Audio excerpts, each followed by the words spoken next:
ഒരു ഗണിത പരീക്ഷയിൽ വിജയശതമാനം 87.5% ആയിരുന്നു. ആകെ 7 വിദ്യാർത്ഥികൾ പരാജയപ്പെട്ടാൽ എത്ര വിദ്യാർത്ഥികൾ പരീക്ഷ എഴുതി? ഇവിടെ വിജയശതമാനം 87.5% നൽകിയിട്ടുണ്ട്. 7 കുട്ടികളാണ് പരാജയപ്പെട്ടത്. അപ്പോൾ ആകെ എത്ര വിദ്യാർത്ഥികൾ പരീക്ഷ എഴുതി എന്ന് കണ്ടുപിടിക്കണം. വിജയിച്ചവരുടെ ശതമാനമാണ് 87.5%. അപ്പോൾ പരാജയപ്പെട്ടത് എത്ര ശതമാനമാണെന്ന് നമുക്ക് ആദ്യം കണ്ടുപിടിക്കാം. അതിനായിട്ട് 100-ൽ നിന്നും 87.5 കുറയ്ക്കുന്നു. അപ്പോൾ നമുക്ക് 12.5 എന്ന് കിട്ടും. ഇതൊക്കെ മനക്കണക്കായിട്ട് ചെയ്യാവുന്ന കാര്യമുള്ളൂ. അപ്പോൾ 12.5% പരാജയപ്പെട്ടത്. ഇവിടെ പരാജയപ്പെട്ടവരുടെ എണ്ണം നൽകിയിട്ടുണ്ട് 7.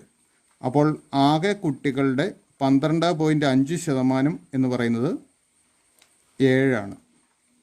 അങ്ങനെയെങ്കിൽ ആകെ കുട്ടികളുടെ എണ്ണം കണ്ടുപിടിക്കണം. നമുക്ക് എളുപ്പമാർഗ്ഗം ഉപയോഗിക്കാം. 12.5% 7 ആണെങ്കിൽ 12യുടെ ഇരട്ടിയാണ് 25.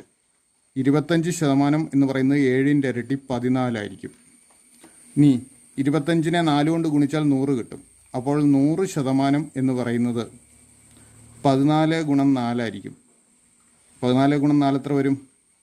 56. അപ്പോൾ ആകെ കുട്ടികളുടെ എണ്ണം 56. ശരിയുത്തരം ഓപ്ഷൻ ബി.